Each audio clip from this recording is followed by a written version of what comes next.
Hello and welcome to House Calls, Real Docs, Real Talk. I'm your host, Mercedes Fuller. Today, we're going to tackle tobacco. Now, first things first, I don't smoke, never have. And for me, it's easy to think that since we no longer smoke in planes or in restaurants, we're tobacco free. But that's not the case.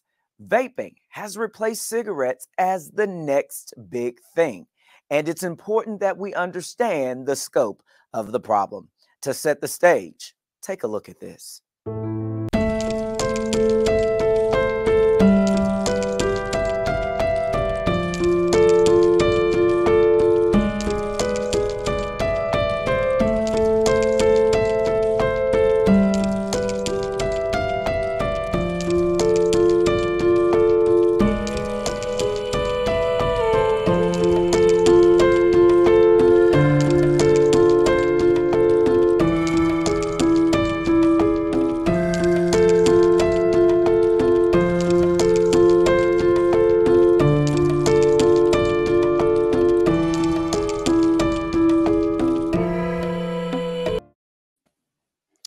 With me this morning is Dr. Esa Davis, Associate Professor of Medicine and the Director of the UPMC Tobacco Treatment Service. Welcome, Dr. Davis. It's so good to see you. Very good to see you. Thank you for having me. Absolutely. Dr. Davis, now the video that we just watched, it shared some sobering statistics. Can you talk to us a little bit about what we just viewed? Yeah, we have just reviewed a epidemic, I would say, that is replacing, as you said, tobacco use. This new vaping, e-cigarette kind of increase among our youth, and it is very troubling because these products are addictive, if not more addictive than tobacco use, and getting our youth on these e-cigarettes and vaping at younger ages just means a longer time that they will be using. So it's concerning. It's a very concerning problem. And I'm happy that we're going to be talking about it today. Absolutely. So concerning. And, as a former secondary teacher, that's where I first started to see some of these vaping products was in the hands of children. So we definitely have to talk about this, and so glad that you're here. Let's jump into today's discussion with health in the headlines.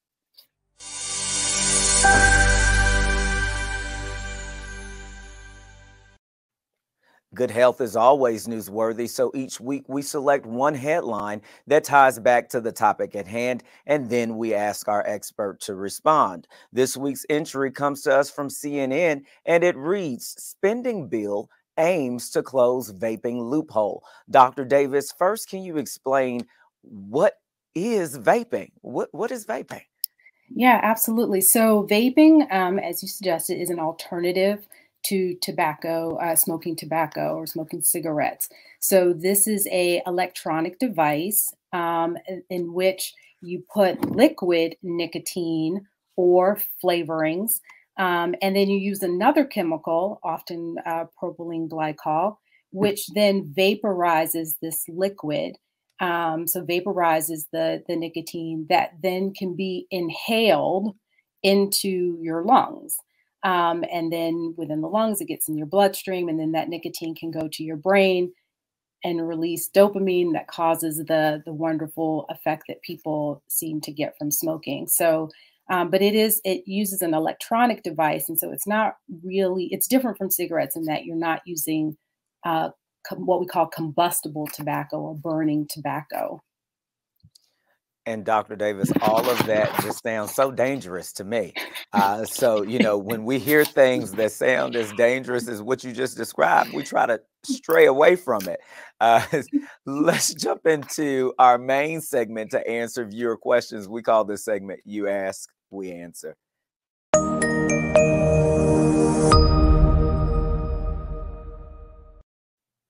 So, Dr. Davis, we do have a number of questions. People are really trying to dive into this a little bit more. So let's get started. Our first question comes to us from Peter, and he's in Parker, Colorado. And this is what he wants to know. Why has vaping become so common among young people? That's a great question, Peter. And I would start by saying because they overall see it as a harmless alternative to smoking cigarettes. They do perceive smoking or vaping in e-cigarettes as a safer option than smoking cigarettes. So it's also easy to hide. It's often, the size of a USB. Looks like that for some of them. So they're very easy to hide, very easy to do in schools, very easy to do with their friends and kind of not be caught. The other thing is the flavorings. The flavorings that are used are really popular among children, all the different flavors that attract them. And then finally, there's, marketing is very powerful, as we all know. And so marketing to children and marketing, particularly over the social media platforms, have been a way that they've really, that has kind of fueled this kind of interest among them. So I would say those are kind of some of our main reasons why we're seeing it increase their use. Absolutely. And here's a good follow-up question from Mary, and this is what she wants to know. What concerns you the most about youth e-cigarette use? Thank you, Mary. That's a wonderful question. What concerns me the most as a family physician, PCP, is the fact that they see it as a harmless alternative. And we know that nicotine is very harmful and detrimental to the developing brain. The brain doesn't fully develop until the age of 25. And so exposure to nicotine in these youth really increases their risk of addiction. And also then often leads them to actually smoking cigarettes, and also the use of other illicit substances. So it's often seen as a gateway to the other kind of substances that are harmful. And then also, smoking this liquid nicotine or liquid flavorings is very harmful to the lungs. So it is a concern. It's a real big concern, and again, mostly because they see it as a harmless alternative to smoking. Absolutely. You mentioned the nicotine use, doctor. Here's a question from Harry, and this is what Harry wants to know. In addition to nicotine, youth are also vaping THC, which is the chemical in marijuana that causes the sensation of being high. How does marijuana use affect young people? Yeah. So, Harry, this is also another troubling trend that we're seeing as well, going along with this vaping. So, actually, cannabis or marijuana is the most common illicit substance that's being used by young people. Actually, 45% of 12th graders have tried cannabis, and usually through this form of vaping. And this is troubling because, just like nicotine on the developing brain, cannabis is also very harmful to the developing brain. And we know that it's been linked to increased mental health issues of anxiety and depression. It leads to learning problems and memory and concentration problems. It can increase the risk of stroke, which you don't tend to hear young people having stroke.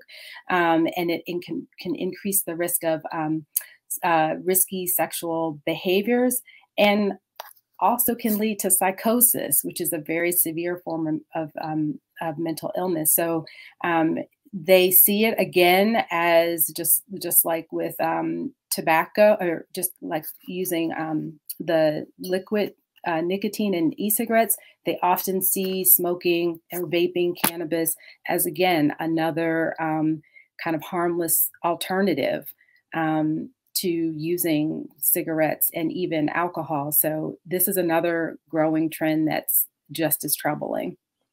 Doctor, you have listed a number of reasons why it's extremely important that we encourage our teens to stay away from these harmful substances. Here's a question from Osborne, and this is what he wants to know. Why are menthol flavored cigarettes very dangerous? That is a great question. So menthol cigarettes. So menthol is usually used as a a cooling, it has a cooling sensation. And so what it does in cigarettes is it will help to cool the airways, so decrease pain and irritation and kind of the harshness that would occur with smoking, smoking tobacco. And but there's no health benefits to that. That's just what it does. It kind of numbs the airways. What's troubling about it is that it increases the likelihood of people to be addicted, and also can increase the severity of addiction to tobacco. And it also has been linked to that, making it more difficult for people to quit tobacco. So it's troubling in that it gives you the sense that you're not being harmed by smoking cigarettes or vaping, but it's not true. It just cools those passages, but it does increase addiction, the severity of addiction, and makes it much more difficult to quit. Wow. Wow. Here's one from May in Brooklyn.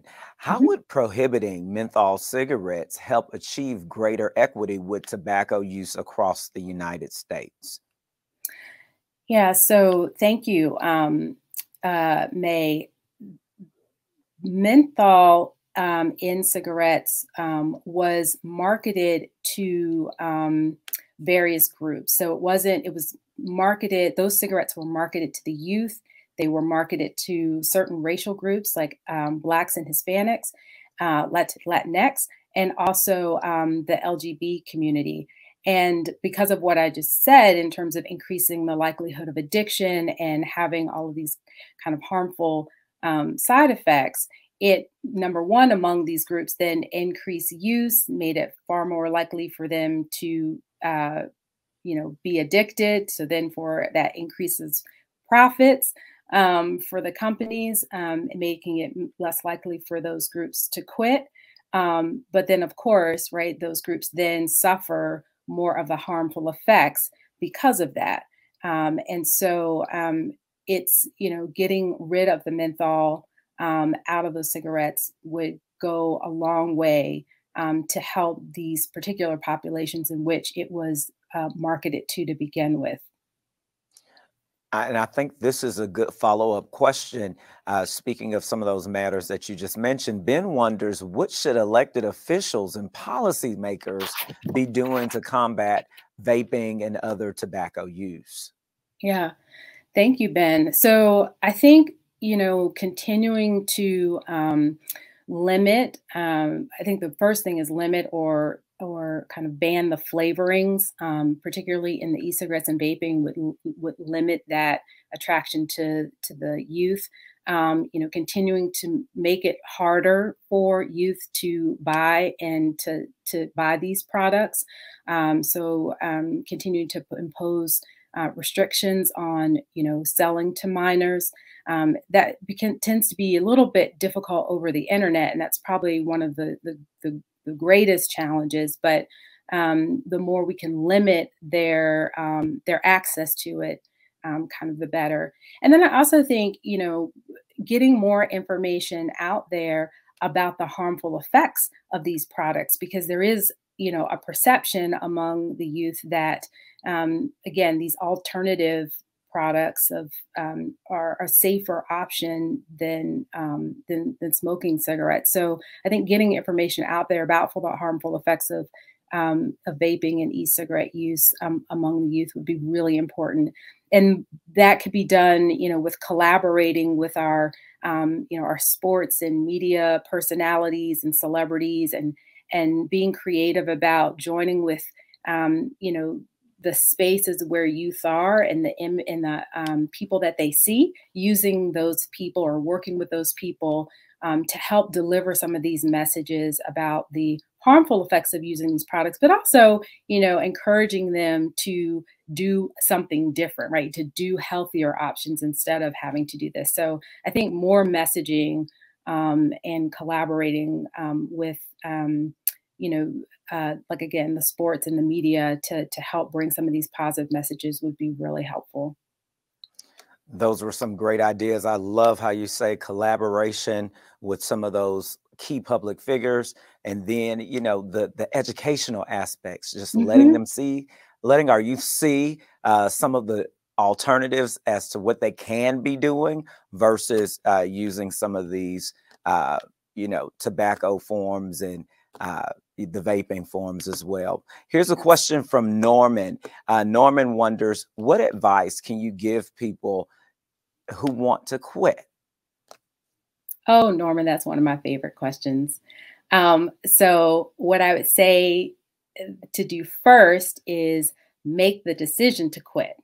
And then kind of seek out your options for quitting from trusted sources. So if you have a primary care physician, or from your American Heart Association, from your local quit lines, all of these places will have information and support and resources to help you figure out which option is best for you.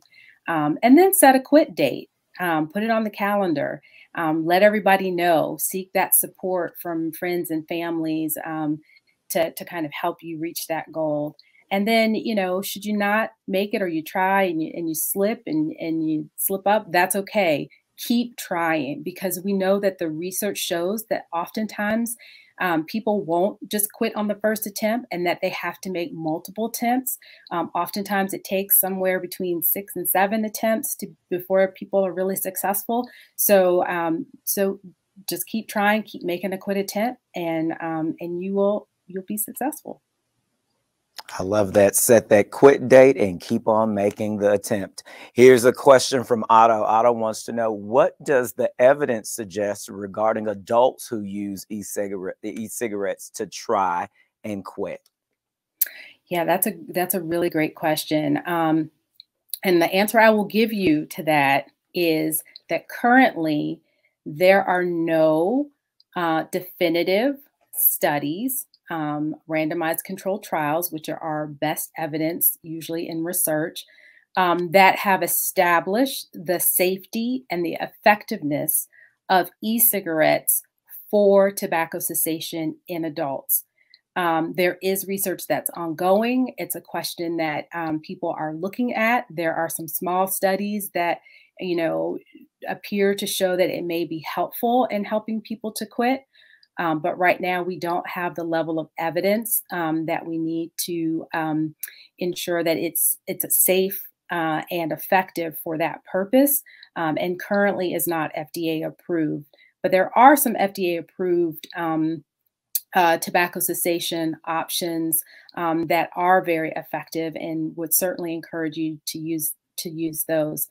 And also, organizations like the American Heart Association, like the CDC, NIH, there are no organizations that endorse the use of e-cigarettes for tobacco cessation at this time as well. And again, because the evidence right now does not establish it as a safe or effective option for tobacco cessation in adults. But research is still happening. Absolutely. Absolutely. We have one more question, and it comes Mhm. from Stacy. And this is what Stacy wants to know. Where can I go to find more information on tobacco and vaping? And you mentioned some of the resources, but do you have any more that you would like to share? Yeah, so in addition to the ones that I shared, your local kind of medical provider is a great place to start. Many of the insurance plans have a lot of useful information, and usually coaches that can help support you in quitting. And then outside of that, your state quit lines are also full of resources, and also coaches, and also some quit lines will provide the tobacco cessation medication, such as nicotine replacement. And then, of course, your organization. So the American Heart Association has a wealth of information, as well as the CDC, the Centers for Center for Disease Control, which was another source that I think people went to for their COVID information. You can also go there for information on tobacco and e-cigarette use as well. So there's a ton of information out there from very trusted, reliable sources, all very committed to improving the health of everyone, and also, limiting and curbing this problem that we have of tobacco use. Dr. Davis, thank you for this great information. My eyes are officially opened. Is there anything else that you would like to add before leaving us today? Yes, I encourage everyone, if you know someone who is smoking or vaping, that encourage them to quit. I encourage you to quit. It is the single best thing that you can do for your health. And just all you have to do is just take that first step and make the decision to quit, and then seek out those resources to help you do it. And don't get discouraged in the process. If you don't succeed at first, what is the saying? Try again, because sometimes it does take multiple quits, but just keep making that step to invest in your health and your wellness. And with that, I say thank you for having me. Thank you so much, Doctor. Well, friends, that does it for our show today. Please be sure to go get caught up on all of our previous episodes, and you can find them on YouTube at the AHA's House Calls YouTube playlist. Please consider subscribing so that you can share all that great content with your family and friends. Please take care of yourselves, and we'll see you next time.